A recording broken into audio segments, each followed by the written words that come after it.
Hello friends, मैं advocate Vijay Gupta from iTax consultancy private limited आज एक नए टॉपिक के बारे में आपसे बात करने जा रहा हूँ।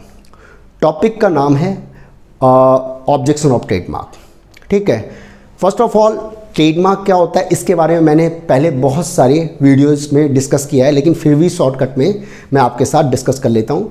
होता क्या है कि अगर कोई भी पर्सन अपने नाम या लोगो को या किसी इमेज को अपने प्रोडक्ट के साथ यूज कर रहा है, ठीक है, जो काफ़ी लंबे टाइम से यूज़ कर रहा है और उससे उसकी एक गुडविल क्रिएट हो चुकी है, तो वो ये चाहता है कि ये जो नाम और ये जो गुडविल जो लोगो है, इसकी जो गुडविल बन गई है, इस नाम या लोगों का कोई मिसयूज़ कोई भी बंदा, कोई थर्ड पर्सन ना करे।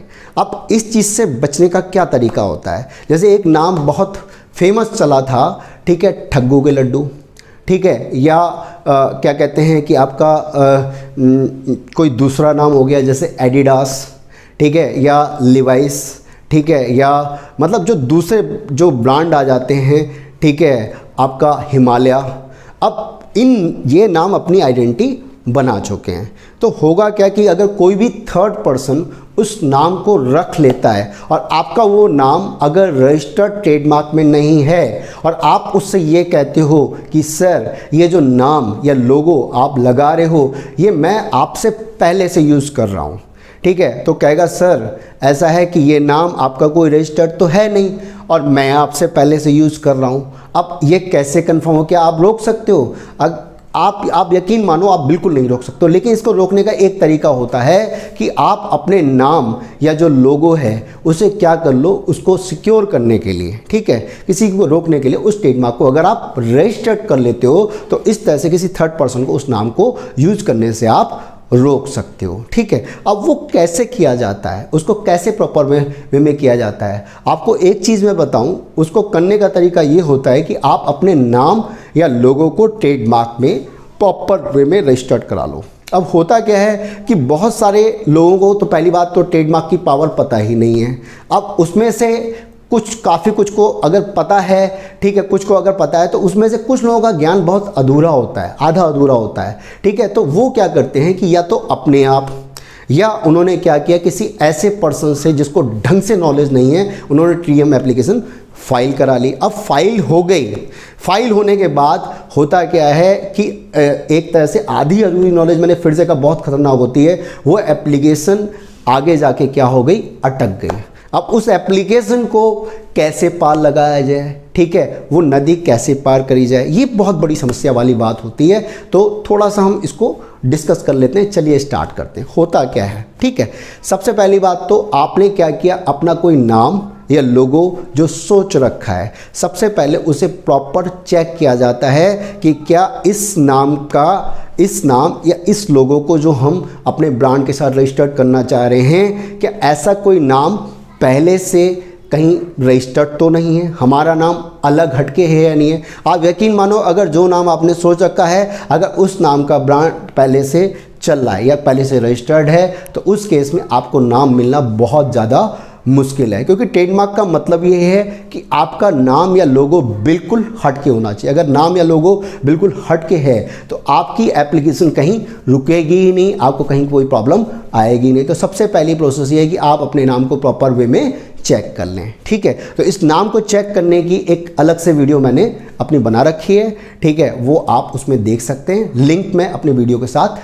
ऐड कर दूंगा। अब होता क्या है, इसका प्रोसेस ये होती है कि आप जो IP इंडिया की साइट में सब कुछ मिलता है। सबसे पहली बात तो IP इंडिया की साइट में जाके आप पब्लिक सर्च अगर वहाँ नोट डाउन करोगे या पब्लिक सर्च आप गूगल में लिखोगे तो ऑटोमेटिक क्या होगा, IP इंडिया का ट्रेडमार्क मिनिस्ट्री का जो है वो आपका क्या कहते हैं कि पब्लिक सर्च वाला जो पेज है वो ओपन हो जाएगा। पब्लिक सर्च वाले को आप क्लिक करोगे तो वहाँ पर आपको ऊपर क्या करना है, ठीक है, ऊपर अपने नाम को डालना है और नीचे क्लास लिखी होगी। उस क्लास में होता क्या है कि जो अपनी क्लास देखनी है, ठीक है, तो वहाँ पर ऐसा है जैसे कपड़े की क्लास 25 आ जाती है, जो अगर होलसेलर या रिटेलर है और मैन्युफैक्चरर है तो उस केस में कपड़े की क्लास 24 आ जाती है। तो वहाँ पर अगर आप चेक करते हो, कोई भी क्लास आप डालो, ठीक है, तो उस अपनी क्लास पहली बात तो आपको चूज कर लेनी चाहिए, ठीक है। उस क्लास को चूज करने के बाद,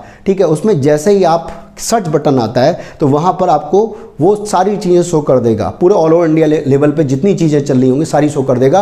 अगर वहाँ पर कुछ नाम आ जाते हैं लिख के आप जैसे, तो उस केस में क्या कहते हैं कि उस तरह का नाम नहीं डालना चाहिए, कोशिश ये करनी चाहिए नाम चेंज कर लेना चाहिए। लेकिन कुछ लोग चाहते हैं कि भाई ऐसा नाम करना है तो उसको थोड़ा बहुत आगे पीछे करके कर लेना चाहिए। अब उसमें क्या प्लस और क्या माइनस किया जाता है ये अपने आप समझ नहीं आएगा, ठीक है। तो वहाँ पर वो एक प्रोफेशनल बंदा, एक जैसे ढंग से नॉलेज होती है, वो आपको प्रॉपर गाइड कर देगा कि यहाँ पर आप ये प्लस कर लो या ये माइनस करो, इस तरह से ये चीज़ निकल जाएगी, ठीक है। और अगर उसमें नो रिकॉर्ड फाउंड लिख के आ गया तो समझो कि आपका क्या कहते हैं काफ़ी हद तक आपकी प्रॉब्लम सॉर्ट आउट हो गई, और वो क्या होगा कि एक तरह से आपका ट्रेडमार्क काफ़ी हद तक पास हो जाएगा, ठीक है। तो ये हो गया सर्च करने का पहला।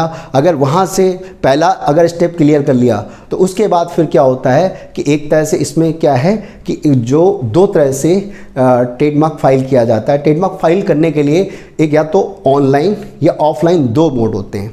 एक तो ये है कि अगर ऑफलाइन मोड में अगर एप्लीकेशन फाइल करी जाए तो उस केस में प्रॉपर फॉर्म फिल किया जाता है, प्रॉपर उसका प्रेजेंटेशन दिया जाता है, एक सीट बनाई जाती है, जो प्रॉपर डिस्क्रिप्शन दिया जाता है, सब कुछ किया जाता है, ठीक है। और इसके अलावा क्या कहते हैं कि आपका वहाँ जाके आपको जो मिनिस्ट्री में जाके जो ऑफिस है वहाँ जाके आपको किसी बंदे के थ्रू क्या करना होता है, वो फॉर्म सबमिट करना पड़ता है। वहाँ पर फीस लेते हैं वो गवर्नमेंट फीस 5000, उसकी रसीद भी आपको देंगे, ठीक हो गया। तो इस तरह से ये हो गया ऑफलाइन मोड। उसके बाद हम बात करते हैं ऑनलाइन मोड की बात। तो ऑनलाइन में आपको कुछ नहीं, आप वैसे अगर नॉलेज नहीं है तो आप नहीं कर पाएंगे, लेकिन हो सकता है कि अगर आपको नॉलेज हो किसी तरह से आप उसे TMA में इसको फाइल किया जाता है। TMA फॉर्म में फाइल करने में प्रॉपर गुड्स डिस्क्रिप्शन लिया जाता है, प्रॉपर सारी चीज़ें ली जाती हैं, क्योंकि एक भी % जरा भी गड़बड़ी हो गई तो फॉर्म तो फाइल हो जाएगा, एप्लीकेशन फाइल हो जाएगी, ठीक है। लेकिन आगे जाके प्रॉब्लम आ जाती है। वो क्या प्रॉब्लम आती है वो भी मैं अभी बताने जा रहा हूँ।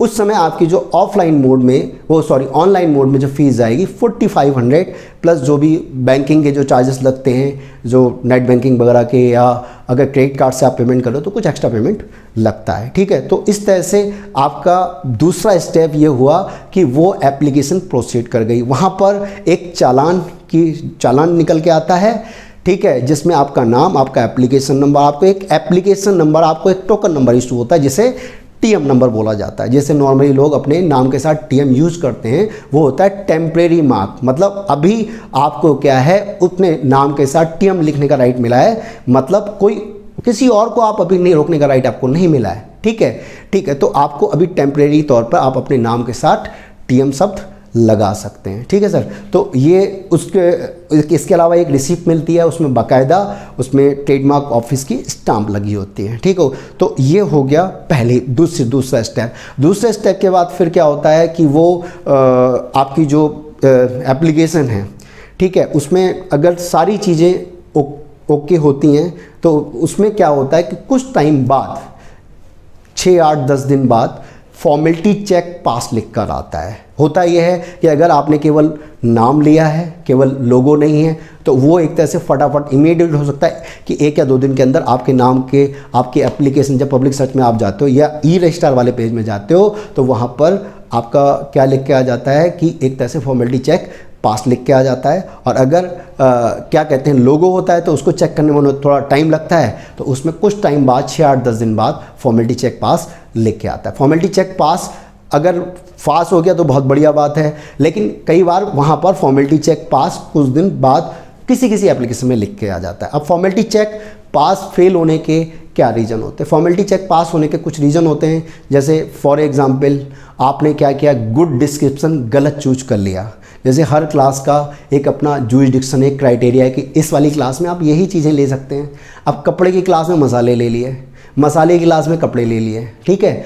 होटल रेस्टोरेंट की जो सर्विस हैं वो जिस क्लास में जाते हैं उसमें कुछ और, तो ऐसे मतलब उल्टा सीधा कुछ भी डाल दिया। तो पहली बात तो आपको क्लास बहुत ध्यान से चूज करनी है, ठीक है। तो इसके अलावा गुड डिस्क्रिप्शन के अलावा क्या कहते हैं, अगर गुड डिस्क्रिप्शन गड़बड़ हो गया, क्लास गड़बड़ हो गई, या उसमें क्या कहते हैं कि कई बार फॉर्मेलिटी चेक फेल कुछ कारण से भी आ जाता है। जैसे होता क्या है, होता यह है कि जो बिजनेस आदमी कर रहा है या जो सर्विस दे रहा है तो उसका कुछ क्राइटेरिया होता है कि भाई आप अपने कंटेंट को अलग अलग सेपरेट लिखो।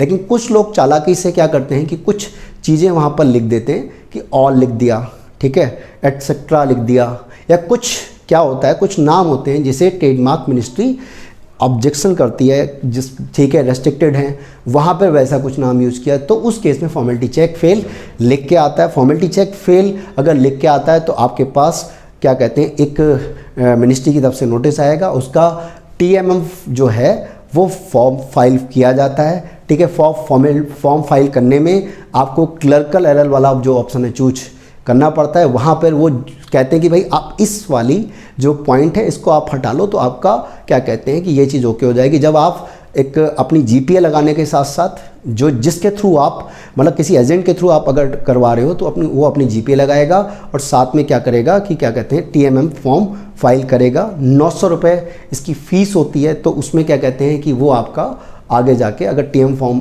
के साथ GPA लगाता है, ठीक है, या फॉर्म 48 फाइल करता है तो उस केस में वो आगे प्रोसीड कर जाएगा, ठीक है सर। तो ये हो गया। इसके आगे जैसे हम जाते हैं कि उसके बाद अगर वहाँ से निकलने के बाद फिर विदिन 30 डेज एप्लीकेशन फाइल करने से 25 से 30 दिन के अंदर एग्जामिनर अपनी रिपोर्ट देता है। अब रिपोर्ट दो तरह से देता है, या तो पॉजिटिव देता है या नेगेटिव देता है। अगर पॉजिटिव रिपोर्ट उसने फाइल करी हुई है तो ऑटोमेटिक क्या होगा कि आपका नाम उसमें लिख के आएगा। अगर आप पब्लिक सर्च में या ई-रजिस्टर वाले पेज में जाओगे तो वहाँ लिख के आएगा एक्सेप्टेड एंड एडवर्टाइज, ठीक है।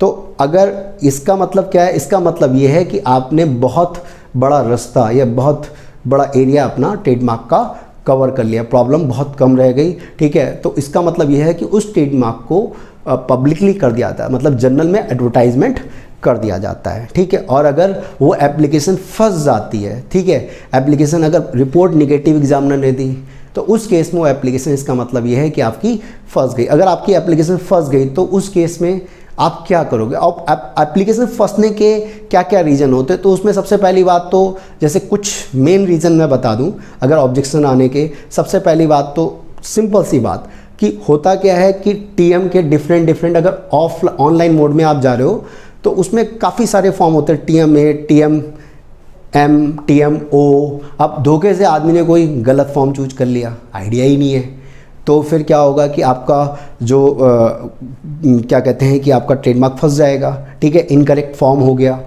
इनकरेक्ट क्लास हो गई, कोई गलत जो क्लास थी वो गलत चूज कर ली गई, ठीक है। या कोई सिमिलर नाम ले लिया, मतलब जैसे कोई दूसरा नाम चल रहा है, हिमालय चल रहा है, हिमालय नाम ही डाल दिया आपने, ठीक है। किसी का लिवाइस चल रहा है तो लिवाइस ही डाल दिया। अभी एक जो ब्रांड था जैसे एडिडास चल रहा था, अब हमने ये देखा कि लोगों ने आबिदास ABIDAS काफ़ी हद तक उससे मिलता जुलता बना दिया, ठीक है। अगर ऐसा कोई ट्रेडमार्क अगर डाला जाएगा तो एडिडास बहुत बड़ा ब्रांड है, वो क्या ऑब्जेक्शन नहीं करेगा, ऑब्वियस है वो रजिस्टर्ड नहीं होगा।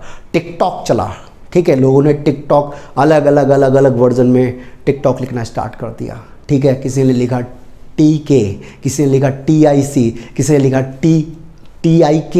तो है क्या कि अगर वो चीज़ें मिनिस्ट्री लेवल पे जाती हैं तो आप यकीन मानो कि उसमें साउंड बहुत हद तक कॉमन आ रही है, वो फंस जाएगा, ठीक है। तो ये जो सारी चीज़ें आ गई, या आपका कोई गुड्स है सर्विस है जो क्लास में आपने गलत चूज कर ली तो भी आपका क्या होगा, ऑब्जेक्शन आएगा, आपकी एप्लीकेशन फंस जाएगी।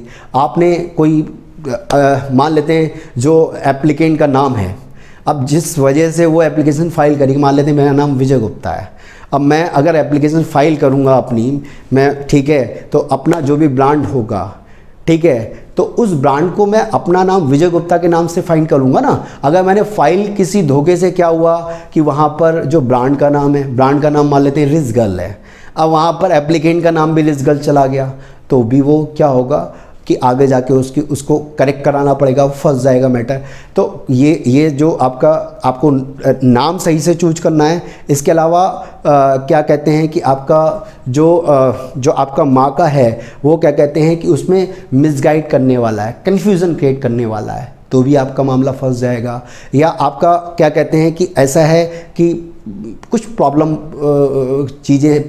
वाला नाम है, ठीक है, कुछ रिलीजियस नाम रख लेते हैं कि जैसे जो हिंदू मुस्लिम सिख ईसाई जितने भी रीजन वाले लोग हैं उनकी भावनाओं को ठेस पहुंचाने वाला नाम है, ऐसे किसी भी नाम का ट्रेडमार्क नहीं दिया जा सकता। ठीक है, तो इन सब चीज़ों की वजह से नाम फंस जाता है। या कुछ चीज़ें मैं और बता दूं, कुछ रेस्ट्रिक्टेड नेम होते हैं जो पब्लिक सर्च में आता है प्रॉपर कि भाई ये नाम मिनिस्ट्री किसी को नहीं दे सकती। जैसे फॉर एग्जांपल किसी भी देवी देवता का नाम, भाई विष्णु जी तो सबके हैं, हनुमान जी सबके हैं, ठीक है, या स्वामी विवेकानंद सबके हैं, ये किसी एक आदमी को उसका ट्रेडमार्क नहीं दिया जा सकता। साईं बाबा बहुत लोग मानते हैं, किसी एक को तो कॉपीराइट या ट्रेडमार्क नहीं दिया जा सकता। ठीक है, या आपका क्या कहते हैं कि किसी भी ऐसे पर्सन का नाम, ठीक है, जो सीधी सी बात है सबके लिए है, रिलीजियस नाम किसी को नहीं दिया जा सकता। तो ये कुछ प्रॉब्लम होती हैं, ठीक है, जिसको ध्यान रखना होता है कि आपका ट्रेडमार्क ना फंसे। ठीक है, तो ये सारे रीज़न होते हैं। अब मेन हम यहाँ पर आ जाते हैं कि आपका कि अगर ऑब्जेक्शन आ गया तो किस किस सेक्शन में और किस किस तरह का ऑब्जेक्शन आता है। अगर ऑब्जेक्शन आया तो क्या करें क्या ना करें। मेरे पास बहुत ज़्यादा फ़ोन आते हैं, किस लिए आते हैं, अलग अलग स्टेट से। जैसे अभी रिसेंटली मेरे पास उड़ीसा से फ़ोन आया, बॉम्बे से फ़ोन आया और आपका कोलकाता से फ़ोन आया। अब है क्या कि दिक्कत वही है, बहुत सारी स्टेट से फ़ोन आते हैं, बहुत सारी जगह से फ़ोन आते हैं कि सर हमने एप्लीकेशन फ़ाइल करी, या तो खुद करी या किसी से करवाई। अब या हमें खुद करना नहीं आता, या अगर हमने किसी से कराया तो उसने हमसे ये कहा कि सर हमने केवल आपके TMA फ़ाइल करने के पैसे लिए थे और आगे हमारी ड्यूटी नहीं बनती। तो ये क्या हुआ, पर्पस सॉल्व हुआ, ये कोई आंसर हुआ। होता यह है कि बहुत सारे लोगों को आधा अधूरा काम आता है, उन्होंने क्या किया, TMA फ़ाइल कर दिया, उसके बाद का उन्हें प्रोसेस आती ही नहीं है। अगर ऑब्जेक्शन आ गया तो कुछ लोगों को अगर ठीक ठाक थोड़ा बहुत आता है तो वो उल्टे पुल्टे चार्जेस मांगते हैं, जैसे कि भाई 40,000 लगेंगे, 50,000 लगेंगे, तो कोई तरीका नहीं होता। तो अगर ऑब्जेक्शन आ गया तो क्या इतनी बड़ी प्रॉब्लम होती है? आप यकीन मानो प्रॉब्लम होती भी है और नहीं भी होती। होता यह है कि जो आपसे आंसर मांगा गया, जो ऑब्जेक्शन का मतलब क्या है कि ये ऑब्जेक्शन किसने लगाया, एग्जामिनर ने लगाया। एग्जामिनर को कुछ आपत्ति है, उस आपत्ति को अगर हम सेटिस्फाइड कर देते हैं तो हमारी एप्लीकेशन पास कर देता है। और अगर हम उस ऑब्जेक्शन को या उस आपत्ति को सॉल्व नहीं कर पाते, सेटिस्फाइड नहीं कर पाते, संतोष नहीं कर पाते, तो वो हमारी एप्लीकेशन रिजेक्ट कर देगा। ठीक है, आगे प्रोसीड नहीं करेगा। ऑब्जेक्शन लगाने का तो यही मतलब होता है। तो सबसे पहली बात तो आप जब भी एप्लीकेशन फाइल कराते हो तो किसी अपने आप ना करके किसी प्रोफेशनल बंदे से आप कराएं जिसे उस काम की नॉलेज है। ठीक है, अब बात करते हैं हम सेक्शन किस किस तरह के ऑब्जेक्शन आते हैं। तो इसमें मेनली ऑब्जेक्शन आते हैं सेक्शन 9, ठीक है, सब सेक्शन 1, 2 और 3, ठीक है, या सेक्शन 11 के। तो सेक्शन 11 के अगर ऑब्जेक्शन की हम बात करें, सेक्शन 11 का ऑब्जेक्शन क्या कहता है? सेक्शन 11 का ऑब्जेक्शन सिंपल सा होता है कि जो सिमिलर नेम या सिमिलर लोगो, कोई नाम जो पहले से सेम चले आ रहे हैं, अगर उसका कोई भी मिलता जुलता नाम अगर वहाँ पर फाइल कर दिया गया तो आप ये समझो कि वो ऑटोमेटिक एग्जामिनर ऑब्जेक्शन लगाएगा ही लगाएगा। अब मान लेते हैं किसी ने विज़न के नाम से अगर एप्लीकेशन फाइल करी, विज़न के नाम से, वहाँ पर बिना चेकिंग करे हुए, तो अब विज़न के नाम की जितनी भी डिफरेंट टाइप की एप्लीकेशन चल रही होंगी, ठीक है, तो वो ऑटोमेटिक ऑब्जेक्शन लग जाएगा। या कुछ विज़न में कई बार कुछ अल्फ़ाबेट मिलते जुलते हैं, ठीक है, अब किसी का RGov था, RGov के नाम से एप्लीकेशन डलवाई, वहाँ पर किसी का GGov था, तो उसने कहा कि जी ऐसा है, गव क्लियर हो, गव मैचिंग कर रहा है, लो जी ऑब्जेक्शन आ गया। किसी ने रेड, अब जैसे रेड जोकर है, रेड जोकर के नाम से एप्लीकेशन डाली, अब वहाँ पर जो रेड लीफ एक बड़ा ब्रांड है, अब रेड और रेड का तो कोई वो नहीं है, मतलब देखा जाए तो रेड तो सबका है, अब जोकर और लीफ का कोई मैचिंग नहीं है। लेकिन क्या हुआ, फिर भी एग्जामिनर ने ऑब्जेक्शन लगाया, लो जी फाइल फंस गई, हो सकता है निकल भी जाए, हो सकता है फंस भी जाए। ठीक है, तो ये जो सारी चीज़ें होती हैं कि ये आपका सेक्शन 11 में आपको क्या करना है कि आपको ये ध्यान रखना है कि वो कहीं से कहीं तक कोई भी जो वर्ड है वो मैच ना करें, पहली कोशिश ये। ठीक है, तो ये आपके अगर कोई भी पहले से कोई ट्रेडमार्क अगर उस नाम के पड़े हुए हैं तो इसीलिए कहा जाता है कि मिलता जुलता मार्का बिल्कुल नहीं डालना चाहिए। ठीक है, नहीं तो वो फंस जाएगा। ये तो हो गया सेक्शन 11 के ऑब्जेक्शन की बात कर लेते हैं सेक्शन 9 के ऑब्जेक्शन की बात की। सेक्शन 9 के ऑब्जेक्शन में क्या प्रॉब्लम आती है। ठीक है, तो सबसे पहली बात तो उसमें जैसे हम बात करें सेक्शन 9 में कि आपका जो अगर रॉन्ग जो गुड्स एंड गुड डिस्क्रिप्शन है, ठीक है, वो ले लिया जाता है। ठीक है, मतलब जो गुड्स एंड सर्विस है उनको गलत तरह से लिया गया, गलत ली गई, या आपका कोई जियोग्राफिकल नेम लिया गया। कुछ चीज़ों को मना किया जाता है, भौगोलिक नेम उनको नहीं लेना है। ठीक है, भौगोलिक स्थिति वाले नेम वो नहीं लेने। ठीक है, आपकी धार्मिक भावनाओं को भड़काने वाले नाम, रिलीजियस नेम नहीं लेने हैं। ठीक है, उनको उनका ट्रेडमार्क कभी नहीं मिलेगा, आप यकीन मानो। ठीक है, उनका कभी कोई ट्रेडमार्क देगा ही नहीं, मिनिस्ट्री ऐसा काम बिल्कुल नहीं करेगी। ठीक है, या कोई धार्मिक नाम बिल्कुल नहीं दिया जाएगा, ये बात मैंने पहले भी करी थी। इसके अलावा क्या कहते हैं, ऑब्सीन मैटर। ऑब्सीन मैटर का मतलब होता है कि आपत्तिजनक, अभद्र, मतलब गंदी लैंग्वेज वाले, मतलब जो आदमी सुनना नहीं चाहता, कोई भी सामाजिक आदमी नहीं सुनना चाहेगा, ऐसे किसी भी नाम का ट्रेडमार्क कभी मिलेगा ही नहीं। सेक्शन 9 का ऑब्जेक्शन आएगा ही आएगा। इन चीज़ों से आपको बच के रहना है। ठीक है, तो ये जो इस तरह की चीज़ें हैं, जब आप एप्लीकेशन डालते हो तो एप्लीकेशन फॉर्म केवल डालना काफ़ी नहीं है, उस फॉर्म को प्रॉपर TMA को चेक करना ज़रूरी है कि कहीं कोई प्रॉब्लम तो नहीं है। हम सबसे पहली बात तो अपना नाम ढंग से फाइल करें, हम अपना क्लास ढंग से चूज करें, क्लास में गलती हो गई तो भी मरेंगे। हम अपना एड्रेस प्रॉपर चेक करें, हम गुड डिस्क्रिप्शन प्रॉपर चेक करें कि हमने जो क्लास लिया उसके हिसाब से गुड्स मैच कर रहा है नहीं कर रहा है। ठीक है, हम अपना एड्रेस प्रॉपर चेक करें। ठीक है, और इसके साथ साथ अगर किसी अटॉर्नी के थ्रू काम कराएं तो उसे ये ध्यान होना चाहिए कि जनरल पावर अटॉर्नी साथ में लगती है, वो आपकी 20 रुपये से स्टार्ट होकर स्टाम्प पेपर और 200 रुपये तक जाता है, या फॉर्म 48 फाइल कर लिया जाता है।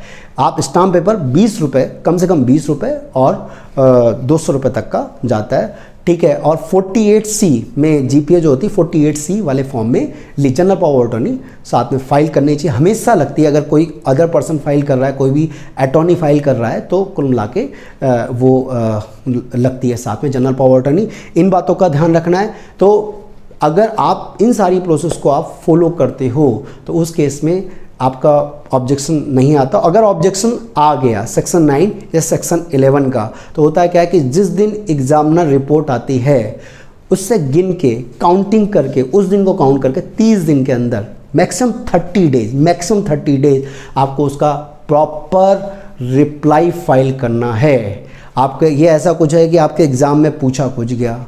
ठीक है, जैसे हम छोटे थे तो किसी क्लास में भी थे, क्वेश्चन कुछ पूछा गया, लिख के हम कुछ आ गए, कॉपी भर के आ गए, जी ऐसा है कि 10 जो है क्वेश्चन कंप्लीट करने थे और हम लिख के आ गए, तो क्या मार्क्स मिल जाएंगे? ऑब्वियस है मार्क्स नहीं मिलेंगे। मार्क्स हमको तब मिलेंगे जब हमने प्रॉपर उसका आंसर सबमिट किया होगा। यहाँ पर भी वही है कि वो एग्जामिनर जो है, जो उसने रिपोर्ट दी है, जो ऑब्जेक्शन लगाया है, उसका आंसर प्रॉपर वे में सबमिट करोगे तभी आपको उसका क्या होगा, आगे वो प्रोसीड कर जाएगा। जैसे मैं बताऊं, मेरे साथ तो ये हुआ है काफ़ी बार कि किसी एप्लीकेशन में सेक्शन 9, सेक्शन 11 और TMM तीनों ऑब्जेक्शन आ रखे थे।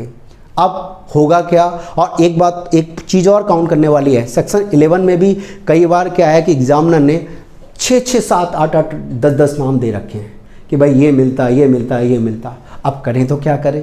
तो उसमें क्या है, वो जो 10 वाले जो ऑब्जेक्शन वाला भी वो एप्लीकेशन जब रिप्लाई फाइल किया थोड़ा टाइम लगा, लेकिन आपको बताऊं, आप यकीन मानो मुझे हियरिंग में नहीं जाना पड़ा, वो ऑटोमेटिक उन्होंने आगे प्रोसीड कर दिया। ठीक है, एक गुड लाइन कॉन्डेंस करके एक ट्रेडमार्क फाइल किया गया था। उस गुड लाइन कॉन्डेंस में आपको बताएं TMM और सेक्शन 11 का ऑब्जेक्शन आया, वो ऑटोमेटिक हियरिंग में मतलब रिप्लाई फाइल किया, रिप्लाई फाइल करने के बाद हियरिंग में नहीं जाना पड़ा, ऑटोमेटिक क्लियर हो गया।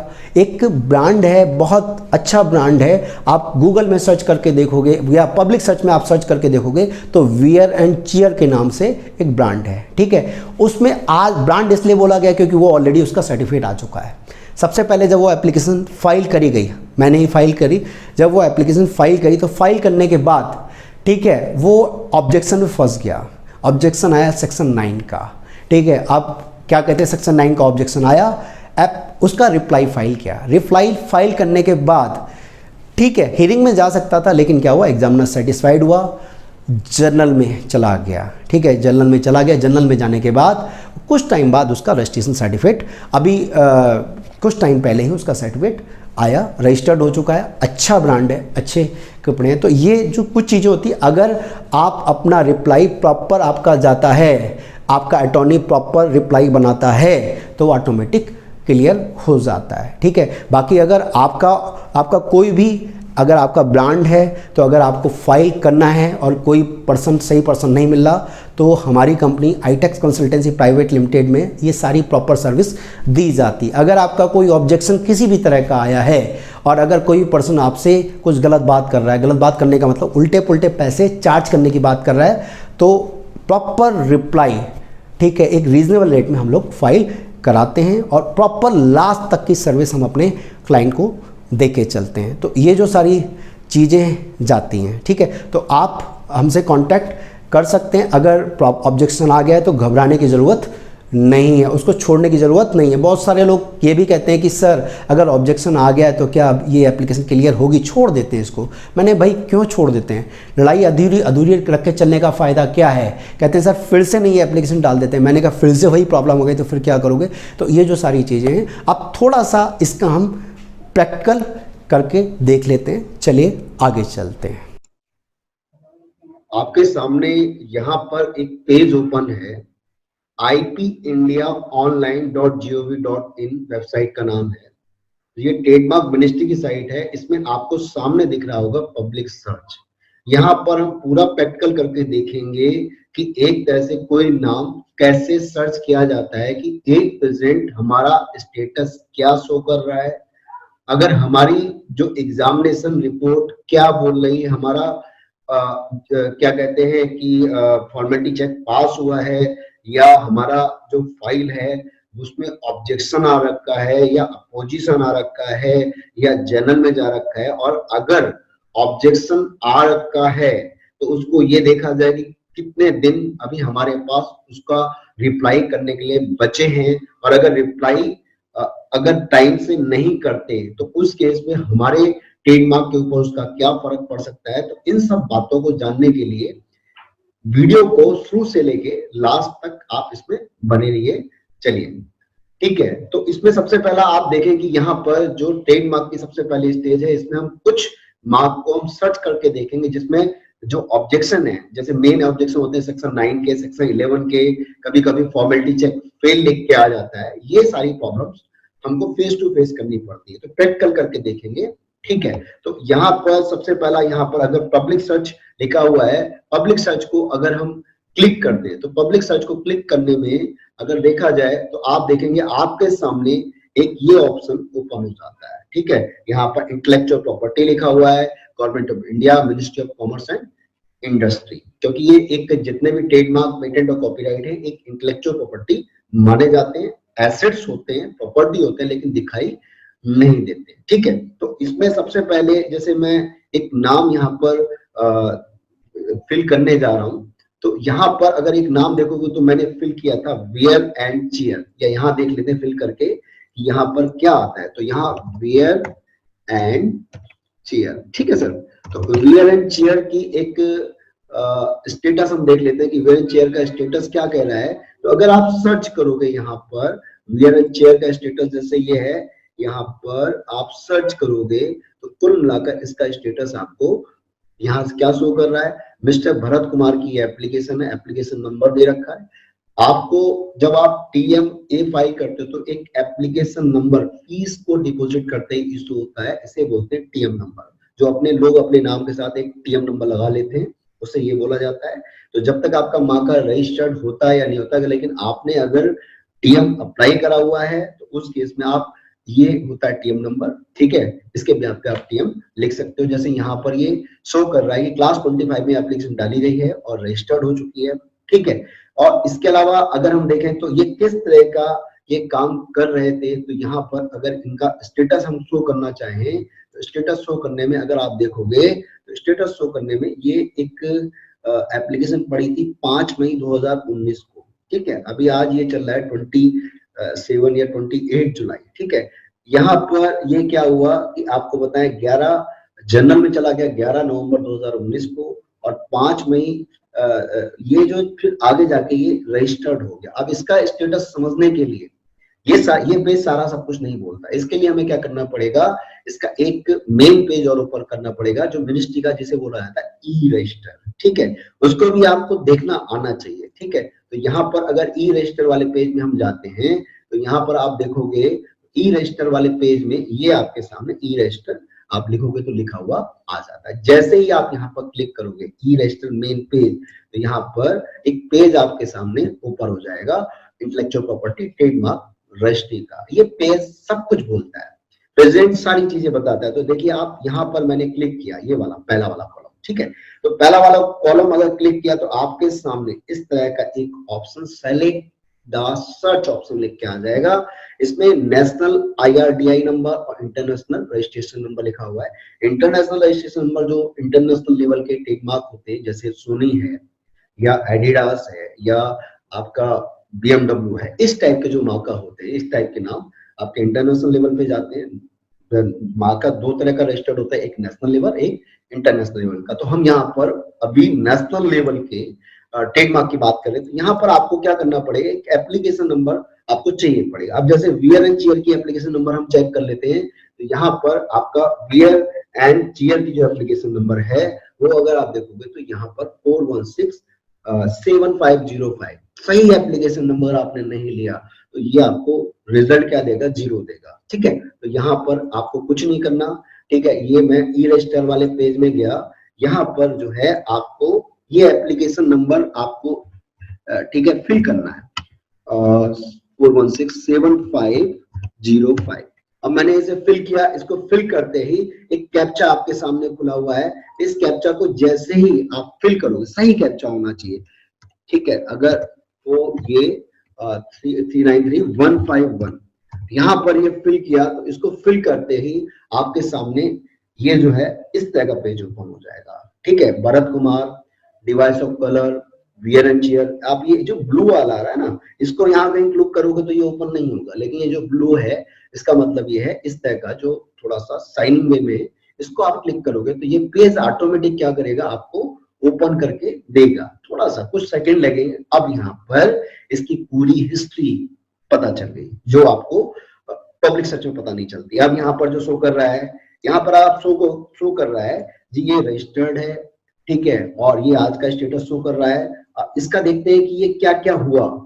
5 मई 2019 को एप्लीकेशन डाली गई, क्लास 25 में डाली गई। इसके अलावा क्लास 25 के अलावा ये वियर एंड चीयर एक ब्रांड है, ठीक है, और इसका ये लोगो आप देखोगे डिवाइस का मतलब होता है दो तरह से मार्क का रजिस्टर्ड किया जाता है। या तो आप अगर पिक्चर रजिस्टर्ड करना चाह रहे हो तो डिवाइस बोला जाएगा, नाम रजिस्टर्ड करना चाह रहे हो तो वो वर्ड मार्क बोला जाएगा। अब यहाँ पर आप देखें कि ये जो सर्टिफिकेट इशू हुआ है 22 मई 2020, तो करीबन देखा जाए तो 1 साल के आसपास का टाइम लगा। क्यों लगा? वैसे एक मिनिमम टाइम पीरियड होता है 6 महीने 10 दिन के आसपास में। अगर आपको कोई प्रॉब्लम नहीं आती तो आपका मार्का क्या हो जाता है, रजिस्टर्ड हो जाता है। लेकिन यहाँ पर 1 साल इसलिए लगा क्योंकि रीजन है कि यहाँ पर कुछ प्रॉब्लम आई। तो यहाँ पर आपको एज ए अटॉर्नी आपको मेरा नाम दिखाई दे रहा होगा, विजय कुमार गुप्ता मेरा नाम है, ठीक है, और ये मेरा अटॉर्नी कोड है। मैं ऑलरेडी अटॉर्नी हूँ, लोगों की एप्लीकेशन रजिस्टर्ड कराता हूँ प्रॉपर वे में, ठीक है।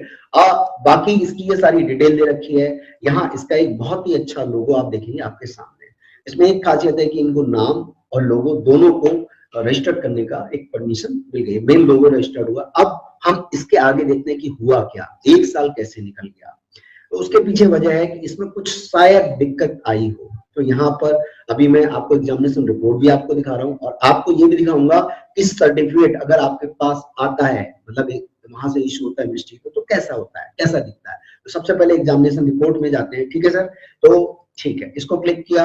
अब यहाँ पर जो एग्जामिनेशन रिपोर्ट हमारे सामने मेंशन हो रही है, ये आपका लिखा हुआ है एग्जामिनेशन रिपोर्ट जो इशू हुई है ये 14 जून 2019 को, ठीक है। ये अटॉर्नी का नाम लिखा हुआ है, ठीक है, क्योंकि जिसका मतलब जिसके जो अटॉर्नी जो एडवोकेट बना हुआ है उसके उसमें ये क्या करते हैं, रेफरेंस सेट करते हैं। अब ये आप देखेंगे तो यहाँ जो प्रॉब्लम आई है, ये जो कह रहा है आपका द ऑब्जेक्शन, ठीक है, under section is raised under section 9(1)(a), ठीक है, ऑफ द ट्रेडमार्क एक्ट 99। ये आपकी रिपोर्ट दे रखी है। अब सेक्शन 9(1)(a) का एक जो उसका उसने क्लैरिफिकेशन मांगा, अगर वो क्लैरिफिकेशन ढंग से फाइल किया गया है तो फाइल किया गया होगा, ऑब्वियस है। अब देखते हैं कि फाइल किया गया या नहीं किया गया, तो ऑब्वियस है फाइल किया गया। यहाँ पर जाके आपको सारी हिस्ट्री जो होगी A to Z सारी हिस्ट्री, क्या क्या कब कब हुआ, कैसे कैसे हुआ, ये देखिए टीएम एप्लीकेशन फाइल करी गई 5 मई 2019। इसमें क्या कहते हैं वो फिर ऑब्जेक्शन आया, जो ऑब्जेक्शन आया वो आपके सामने है, किस डेट में आया कि जी 14 जून 2019 को आया। उसके बाद क्या कहते हैं कि ऑब्जेक्शन के बाद इसका रिप्लाई भी डाला गया, रिप्लाई भी टाइम से डाला गया। रिप्लाई आप देखोगे तो रिप्लाई इसमें जो फिल किया गया वो अगर देखोगे आप तो यहाँ पर आपका जैसे अपलोड डॉक्यूमेंट में जा रहे हैं ना, तो यहाँ पर रिप्लाई जो फाइल किया गया 10 जुलाई 2019 को फाइल कर दिया गया। उसके बाद ये आगे जाके क्या हुआ, सेटिस्फाइड हुआ। ये वाला केस क्या कहते हैं हियरिंग में गया ही नहीं, एग्जामिनर सेटिस्फाइड हो गया, सेक्शन 9 का ऑब्जेक्शन था, सेटिस्फाइड हो गया, उसने क्या किया आगे प्रोसीड कर दिया और आगे जाके इसका जो सर्टिफिकेट इशू कर दिया। सर्टिफिकेट अगर आप देखना चाहते हो तो सर्टिफिकेट देखने के लिए यहाँ से आप क्लिक करोगे तो ऑटोमेटिक आपको जो ट्रेडमार्क मिनिस्ट्री जो ब्रांड रजिस्टर्ड करती है तो इस तरह का एक सर्टिफिकेट इशू कर देती है, जिसमें एक आपका सर्टिफिकेट नंबर इशू करने की डेट है, ट्रेडमार्क नंबर आ रहा है, ठीक है। और ये जो सारी चीजें इस तरह का, ये देखिए स्टाम्प लगी है, ट्रेडमार्क मिनिस्ट्री की स्टाम्प है, रजिस्ट्रार ने अपने साइन कर दिए, इसका मतलब हरी झंडी दिखा दिए कि ये ब्रांड अगले 10 साल तक के लिए, जिस डेट से एप्लीकेशन फाइल करी गई है उस डेट से 10 साल तक के लिए आपका राइट बनता है। हमेशा राइट बनता रहेगा, लेकिन हर 10 साल के बाद अगर आप उसको रिन्यू कराते हैं तो रिन्यू नहीं कराते तो ये आपका राइट क्या हो जाएगा, खत्म हो जाएगा। अब ये जो मिस्टर भरत कुमार है, जिस डेट से एप्लीकेशन फाइल हुई है, रजिस्टर्ड नहीं, जिस डेट से फाइल हुई है उस डेट से अगले 10 सालों तक ये क्या कर सकते हैं, ये वाला लोगो यूज कर सकते हैं। अगर आगे भी वो कहते हैं कि मेरा इस पर राइट बनता है, कोई कॉपी ना करे, तो वो फिर से उसको क्या करना पड़ेगा, ये वाला जो लोगो है वो उसको फिर से रिन्यूएबल फीस देनी पड़ेगी, ठीक है सर। उसके बारे में एक अलग वीडियो में डिस्कस करेंगे, क्योंकि ट्रेड मार्क एक ऐसी चीज है जिसको एक बार में सारी बात खत्म नहीं की जा सकती, ठीक है। तो अब इसमें तो ये तो हो गई आपकी एक नाम की बात। अब हम चलते हैं एक दूसरे नाम की ओर, नेक्स्ट सर्च की ओर चलते हैं, जिसमें हमें और रिजल्ट भी मिलते हैं। जैसे ये हमने देखा कि यहाँ पर सेक्शन 9(1) का देखा, ऐसी एक जो एक और अच्छा नाम है, नाम ले लेते हैं ग्रूमिंग विला।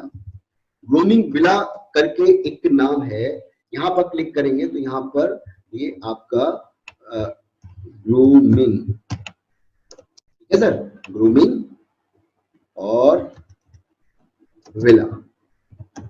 देखते हैं कि इसका क्या स्टेटस है। क्लास 25 ले लेते हैं, क्लास 25 है। अब इसका स्टेटस शो कर रहा है जी ग्रूमिंग विला।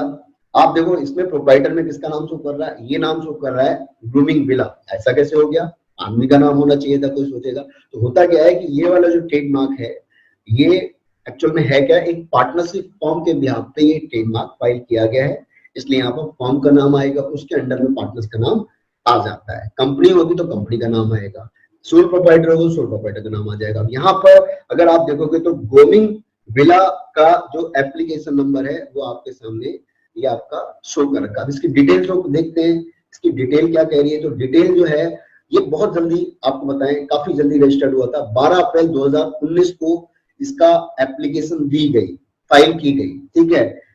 इसमें भी प्रॉब्लम आई थी, क्या प्रॉब्लम आई थी और वो भी देखेंगे, ठीक है। 19 जुलाई 2019 को इसे पब्लिश किया गया और उसके बाद आपको बताएं 12 जो अप्रैल 2029 तक वैलिड है। अब इसमें जरा हम इसका एप्लीकेशन नंबर 41454990 41454990, ठीक है। तो यहाँ पर हम फिर से इसमें जाते हैं, ये देखिए एक नई एप्लीकेशन की ओर जाते हैं जिससे आपको सारा आइडिया आएगा। अब यहाँ पर मैं एक एप्लीकेशन नंबर शो करूंगा 490। एप्लीकेशन नंबर ध्यान से समझिएगा, बहुत ध्यान से डालने की जरूरत है, ठीक है। एप्लीकेशन नंबर में जरा भी एक नंबर इधर उधर हो गया तो आपका रिजल्ट क्या आएगा, बिल्कुल गलत आएगा। अब ये ग्रूमिंग विला आ गया सामने, ये देखिए आप, इसको मैं ओके कर रहा हूँ। ओके करने के बाद थोड़ी देर में ये फाइल खुल गई। ये क्या आ रहा है आपके सामने, ये रजिस्टर्ड है। अब इसका बही खाता देखते हैं कहां से कहां तक का है। एप्लीकेशन नंबर है, क्लास 25 है। 12 अप्रैल 2019 को ये एप्लीकेशन डाली गई और आपको बताएं सर्टिफिकेट कब इश्यू हो गया। 12 अप्रैल 2019 को डाला गया और ये 12 दिसंबर 2019, मतलब आप समझो विद इन 9 मंथ ये एप्लीकेशन रजिस्टर्ड हो जाती है। जबकि इसमें प्रॉब्लम आई, उसके बावजूद ये एप्लीकेशन रजिस्टर्ड हुई। ये वर्ड मार्क है, पार्टनरशिप फॉर्म का एक नाम रजिस्टर्ड हुआ था, कपड़े का काम है, एक गांधीनगर की एक अच्छी मतलब वो है फॉर्म है। तो अब इसके बाद हम देखते हैं कि इसमें क्या प्रॉब्लम आई। अब एग्जामिनेशन रिपोर्ट या तो पॉजिटिव होती है या नेगेटिव होती है, तो इसमें तो खैर पॉजिटिव हुई है। अब यहाँ पर एक नोटिस देख लेते हैं, यहाँ नोटिस इशू हुआ है, आप देख रहे हैं ये नोटिस नंबर है। अब क्या हुआ, नोटिस क्या इशू किया, यहाँ पर भी प्रॉब्लम आई। ये प्रॉब्लम आज की डेट में बहुत सारे लोगों की रहती है। अब इसमें क्या हुआ, इसमें लिखा है कि ये क्या प्रॉब्लम आ रखी है। ये लिख रहा है जो एग्जाम में, you are called upon to delete the term etc from the good description by way of filing TMM with prescribed fee। इसका क्या मतलब है जी? तो होता यह है कि ट्रेडमार्क मिनिस्ट्री कुछ वर्डिंग ऐसी होती है, जैसे गुड डिस्क्रिप्शन है। गुड डिस्क्रिप्शन अब है क्या कि टोटल जितनी क्लासेस हैं, ठीक है 43 या समथिंग जो भी क्लास है, तो हर क्लास का गुड्स या एरिया अलग अलग होता है, गुड्स और सर्विस अलग अलग होती है। अब कुछ लोग क्या करते हैं जल्दबाजी में, वो कहते हैं जी ऐसा है कि मैं अपनी इस एक ही ट्रेडमार्क एप्लीकेशन डाल के वो कई एप्लीकेशन कई क्लास का मटेरियल उसमें मिक्स कर देते हैं बिना जाने समझे, कई बार अपने आप फाइल करते हैं। तो होता क्या है कि अगर कोई भी एरिया के आउटसाइड कोई चीज इसके अंदर एंटर कर दी तो 101% वो क्या होगा, आपका फॉर्मेट उसमें टीएमएम की प्रॉब्लम आएगी। मतलब आपकी एप्लीकेशन के साथ फॉर्मेलिटी चेक फेल लिख के आना रहेगा, और फेल जहां लिख के आया वहीं पर सामने वाला जिसने भी एप्लीकेशन फाइल करी उसकी हालत खराब हो जाती है कि जी ऐसा हो गया, ये तो एप्लीकेशन बेकार हो। बेकार कुछ नहीं होता। होता क्या है कि बस उसमें से कई बार गुड डिस्क्रिप्शन आपने जो गलत लिया हुआ उसको हटाना पड़ता है, क्लास कई बार गलत हो जाती है। तो ये जो सारी चीजें हैं कि अगर कुछ भी गलती हो रखी है या आपने, वो आपसे बोलेगा कि आप इस गलती को सुधार लो। अब इस गलती को सुधारने का फ्री में तो सुधारेगा नहीं, तो इसमें लिखा है फाइलिंग टीएमएम विद प्रेस्क्राइब फी। मतलब प्रेस्क्राइब फीस का मतलब कि जो इस टीएमएम के लिए जितना भी एक गवर्नमेंट चालान लगेगा वो आपको देना पड़ेगा। तो उसमें आपको खुद नहीं हो सकता, उसमें आपको किसी एक कंसल्टेंट, लीगल कंसल्टेंट की या अटॉर्नी की आपको हेल्प लेनी पड़ेगी। ठीक है, वो अपनी फीस लेगा, प्रॉपर वे में गुड डिस्क्रिप्शन करके प्रॉपर वे फाइल कर देगा और आपकी ये गलती क्या हो जाएगी, सुधर जाएगी। और उसके बाद कुछ टाइम के अंदर ही, हो सकता है इमीडिएट या जो भी है, जैसे ही वो रिप्लाई उसका फाइल होगा, ठीक है, क्लरिकल जो मिस्टेक हुई है वो सही होगी, वो ऑटोमेटिक क्या होगा, उसमें से फॉर्मेलिटी चेक पास आ जाएगा। तो इनके साथ भी इस एप्लीकेशन में दिक्कत आई थी, लेकिन ये क्या हुआ, ये सही हो गया। ठीक है सर, तो ये हम चलते हैं आगे इसके। तो अभी प्रेजेंट स्टेटस इसका रजिस्टर्ड है, इनका सर्टिफिकेट भी काफी पहले आ चुका है। तो ये सर्टिफिकेट आपका इसका ये सामने है, देखिए ग्रूमिंग मिला। और ये आपका जो अगर हम इसका स्टेटस देखें तो स्टेटस में अगर आप देखोगे तो स्टेटस में ये जो आपका ये सर्टिफिकेट नंबर ये 12 दिसंबर 2019 है, और जो वैलिड है ये 12 अप्रैल 2029 तक के वैलिड है। 12 अप्रैल के एक साल पहले क्या कहते हैं कि इंडिकेशन मिलना स्टार्ट हो जाता है कि इसको रिन्यू करा लो, और जो 12 अप्रैल 2029 तक अगर रिन्यू करा लिया तो ठीक है। उसके बाद भी क्या होता है, आगे भी इंडिकेशन मिलती है। ठीक है, तो ये सारी चीजें होती हैं। इसको अगर रिन्यू ना कराओ तो प्रॉब्लम हो सकती है, गाड़ी हाथ से निकल जाती है। चलिए एक एप्लीकेशन की ओर हम और बढ़ते हैं। तो हमने यहाँ पर 2 एप्लीकेशन देखी, एक और एप्लीकेशन में हम जाते हैं जिसमें सेक्शन 2 उसमें ऑब्जेक्शन आ रखे हैं, उसकी बात हम कर लेते हैं। ठीक है, सेक्शन 11 का कैसा होता है, good line confidence good line confidence की बात करें तो ये भी क्लास 25 में ये एप्लीकेशन गई थी। ये मेरे द्वारा ही एप्लीकेशन डाली गई है। और आपको बताएं ये थोड़ा सा रिजल्ट गलत दे रहा है, जब देख लेते हैं, एक मिनट, नेक्स्ट सर्च की ओर चलते हैं, विजन 2000 लिख लेते हैं। ठीक है सर, ये आ गया विजन 2000 और ये आपका आ गया क्लास 25। इसका स्टेटस चेक करते हैं कि क्या है। ठीक है, तो इसका स्टेटस क्या कह रहा है, आप देखो यहाँ पर ऑब्जेक्टेड लिख के आ रहा है और एप्लीकेशन नंबर है विजन 2000 का 4145 383। इसकी डिटेल क्या है, तो 4145 383 से 12 अप्रैल 2019 को ये एप्लीकेशन डाली गई थी, लेकिन ऑब्जेक्शन की वजह से ये अटकी हुई है। तो क्या फंसने वाली बात है? फंसने वाली बात कुछ नहीं है। अब ई रजिस्ट्रार वाले पेज में जाते हैं, नेक्स्ट सर्च को हम देखते हैं, तो ये नेशनल वाले में अगर हम जाएं तो यहाँ पर आपका 4145 383, सॉरी 4145 383। अब इसमें कैप्चा हम डालेंगे 461735। ठीक है, तो अब इसमें ये मैंने सर्च में डाला, ये आ गया, इसको ब्लू वाले को मैंने क्लिक किया, देखते हैं क्या निकल के आता है। तो ये आपका ऑब्जेक्टेड है। ऑब्जेक्टेड का मतलब इसमें ऑब्जेक्शन आया था।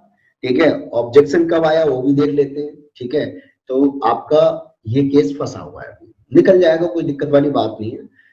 ऑब्जेक्शन आ जाता। अब इस वाले में देखते हैं, आप देखो सेक्शन 11(1) सबसेक्शन 1 11 सबसेक्शन 1 का ऑब्जेक्शन है। ये आप देखोगे तो इसमें ऑब्जेक्शन क्या है, वो है ब्रांड नेम विजन 2000। यहाँ पर ये विजन उषा सिंह के नाम से है।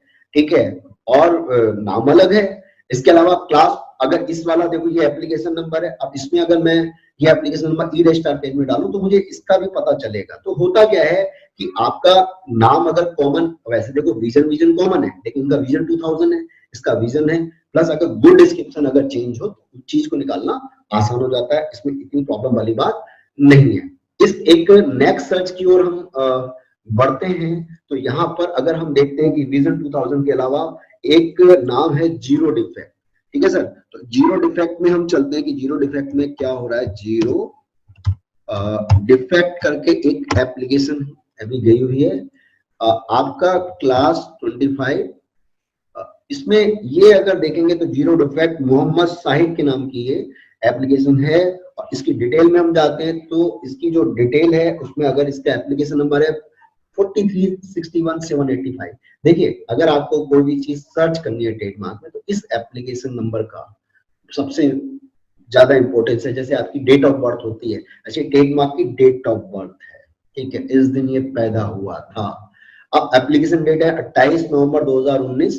ठीक है, ये कपड़े से रिलेटेड सारी चीजें। अब इस चीज को हम क्या करते हैं, ई रजिस्ट्रार वाले पेज में देखते हैं कि भाई क्या हुआ, क्योंकि सारी स्टोरी वहां से पता नहीं चल सकती। अब मैं इसको यहाँ पर जीरो डिफेक्ट वाले को यहाँ पर एक एप्लीकेशन नंबर 4361781 इसको मैंने यहाँ शो किया। अब ये कैप्चा समझ नहीं आ रहा तो मैं किस कैप्चा को नहीं लूंगा, ये थोड़ा इजी हो गया। 1C68792 तो 792। अब इसको अगर यहाँ पर लिया तो ये मोहम्मद साहिद की एप्लीकेशन है। अब इसमें हम चल के देख लेते हैं कि क्या है क्या नहीं है। ठीक है, अब ये भी मैटर ऑफ हियरिंग में आ रखा है। ठीक है, इन्होंने डाली है एप्लीकेशन में 28 नवंबर 2019।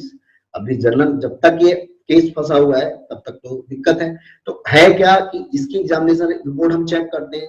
अगर एग्जामिनेशन रिपोर्ट चेक करें तो सेक्शन 9 सबसेक्शन ठीक है 1A। ठीक है, इसका ये ऑब्जेक्शन जा रहा है, इसका भी रिप्लाई जा चुका है। कोई बात नहीं, हियरिंग आएगी, हियरिंग में कोई डरने की जरूरत नहीं, इसका रिप्लाई ऑलरेडी देख जा चुका है। ठीक है, तो इसीलिए यहाँ पर जो लिख के आ रहा है, अगर आप देखोगे यहाँ पर, नहीं तो अवेटिंग फॉर रिप्लाई लिख के आता है। ये हियरिंग में तभी जा रहा होगा जब क्या कहते हैं इसका रिप्लाई जा चुका है। अब इस केस में क्या होगा कि वहां पर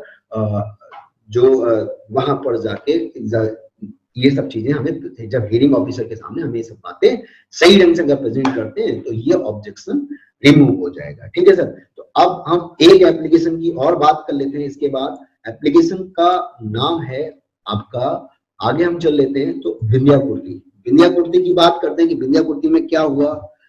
ठीक है, क्या कह रहा है ये ऑब्जेक्ट, क्या मतलब क्या स्टेटस शो कर रहा है।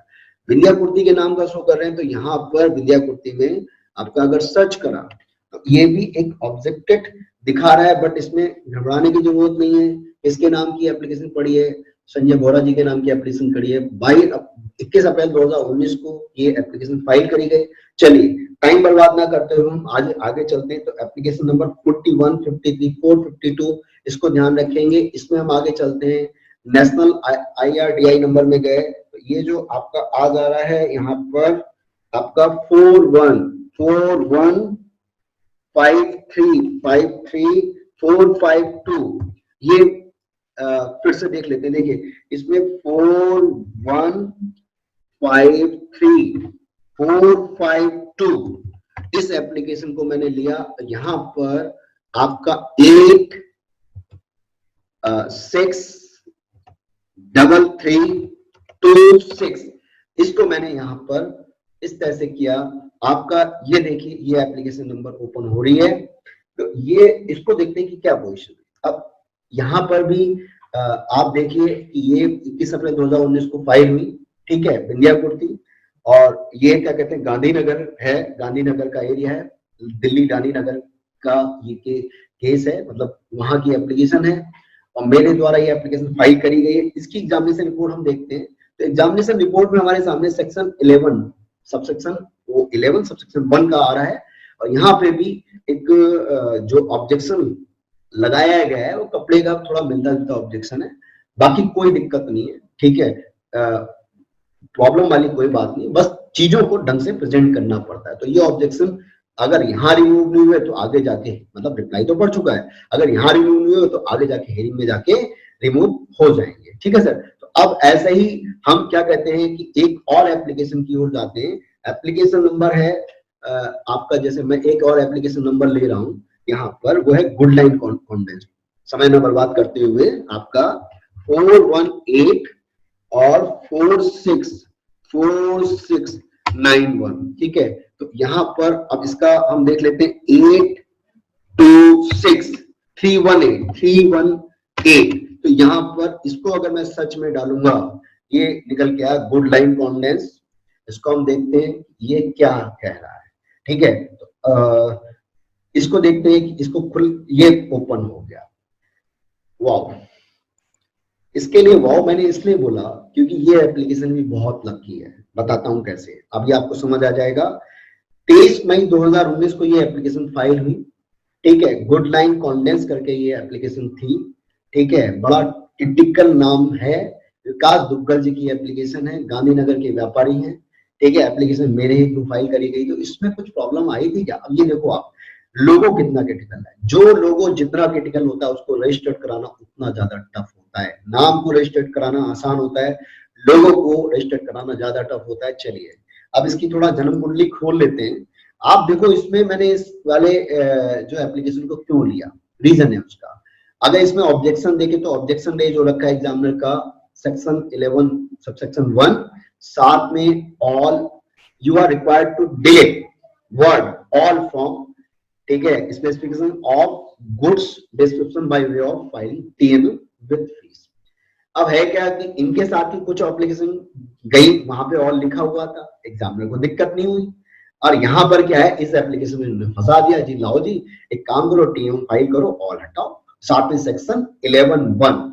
तो इसमें भी क्या कहते हैं, अगर आदमी हिम्मत छोड़ देता तो ये कहानी पक्का फंस गई थी। लेकिन क्या है, रिप्लाई डाला गया, TMM का चालान डाला गया, उसका रिजल्ट आप देखेंगे तो वो क्या हुआ, हेयरिंग में मैटर नहीं गया, एग्जामिनर सेटिस्फाइड हो गया, ठीक है। और कुल मिला के अब इसमें एक बात तो और यहाँ पर नोटिस करने वाली है कि इसमें रिपोर्ट में क्या क्या आ गया, सेक्शन अगर 11 में क्या कहा गया आप देखो, गुड लाइन कॉन्डेंस, कॉन्डेंस नाम कॉमन है ना, आदमी कहता है यार एक जैसा नाम आ गया, अब मैं तो फंस गया, अब मैं तो मर गया, अब तो कुछ होगा ही नहीं, ऐसा नहीं होता दोस्त।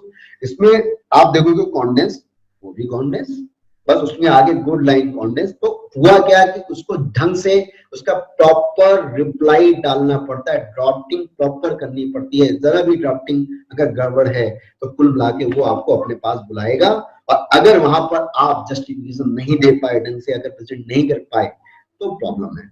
और बहुत सारे ऐसे लोग हैं जिनको एप्लीकेशन फाइल करना तो आती है, TMA फाइल करना आता है, उसके बाद की प्रोसेस नहीं आती, आती भी है तो आधी अधूरी आती है, ठीक है। तो आपको सही बंदे से, पहली बात तो थोड़े पैसे बचाने के लिए गलत ढंग से एप्लीकेशन फाइल ना करें, सही बंदे से कांटेक्ट करें। और अगर बाय द वे आप कुछ दिक्कत है तो हम ढंग से जो पूरी पूरी प्रॉपर सर्विस देते हैं, एप्लीकेशन पूरी प्रॉपर वे में फाइल करते हैं, पूरा देख के फाइल करते हैं, और अगर इन केस कोई दिक्कत आती तो उसको रेगुलर वॉच करते हैं, रेगुलर, जब तक वो रजिस्टर्ड नहीं हो जाता तब तक 100% हमारी ड्यूटी बनती है। हम उसको टीएम फाइल करने से रिलेटेड, एप्लीकेशन फाइल करने से रिलेटेड, अगर ऑब्जेक्शन आया तो उस ऑब्जेक्शन का रिप्लाई करने से रिलेटेड, अगर अपोजिशन आ गया जनरल में जाने के बाद तो उसका अपोजिशन करने से रिलेटेड, बाकायदा जब तक सर्टिफिकेट में हाथ में नहीं है, मतलब सर्टिफिकेट जो अपने क्लाइंट के हाथ में नहीं पहुंचा देते तब तक हम चैन से नहीं बैठते। तो प्रॉपर इसकी प्रॉपर रिप्लाई हम लोग प्रॉपर वे में करके देते हैं। अगर आप में से किसी भी की भी एप्लीकेशन फंसी हुई है और आपको डर लग रहा है तो आपको डरने की जरूरत नहीं है, आप मेरे पर्सनल नंबर पे आप कांटेक्ट कर सकते हो, वो मैं अभी आपको बताऊंगा। ठीक है सर, तो आपको घबराने की जरूरत नहीं है, सीधी सी बात है, लड़ाई स्टार्ट करनी तो उसे खत्म करना जरूरी है, और सच्चे मन से लड़ाई लड़ी जाती है, आदमी जीतता जरूर है। बाकी अगर वीडियो पसंद आती है तो प्लीज इसको लाइक करिए, औरों के साथ इसको बहुत सारा शेयर करिए। आपको, आप यकीन मानिए, पूरे हिंदुस्तान में ट्रेडमार्क व्यापारी के लिए बहुत बड़ी प्रॉब्लम है। आज की डेट में ऑनलाइन सेटअप वाले जितने बिजनेस है वो डिमांड करें, अगर आप अपना प्रोडक्ट बेचना चाह रहे हैं, उनको चाहिए क्या, ट्रेडमार्क रजिस्टर्ड। अब होगा क्या, पहले से तो कराया नहीं, अब है क्या कि उसमें कराना जरूरी है, और आगे जाके ऑनलाइन सिस्टम ही बहुत ज्यादा एग्रेसिव में चलने वाला है। तो अगर जिसने नहीं कराया वो ट्रेडमार्क आगे के लिए एक अच्छा सा नाम चूज करके उसको फाइल करवाए। ठीक है, और तो इसके लिए आप औरों के साथ इसे शेयर करिए, शेयर करने के साथ साथ क्या कहते हैं, सब्सक्राइब भी करिए। ठीक है, सब्सक्राइब करने के साथ साथ जो बेल आइकन प्रेस करना ना भूलें, ताकि जो नए नए वीडियो आते हैं, नई नई जानकारी, अच्छी जानकारी जो होती है उससे रिलेटेड जो लेटेस्ट वीडियो आते हैं, उनकी इंफॉर्मेशन आप सब तक पहुंच सके। बाकी मेरा, अगर आपको कोई भी क्वारी है तो मेरा पर्सनल कॉन्टेक्ट नंबर है 9625122106। इस नंबर पर कॉल करके आप अपना डाउट मुझसे ले सकते हैं। ठीक है, थैंक यू।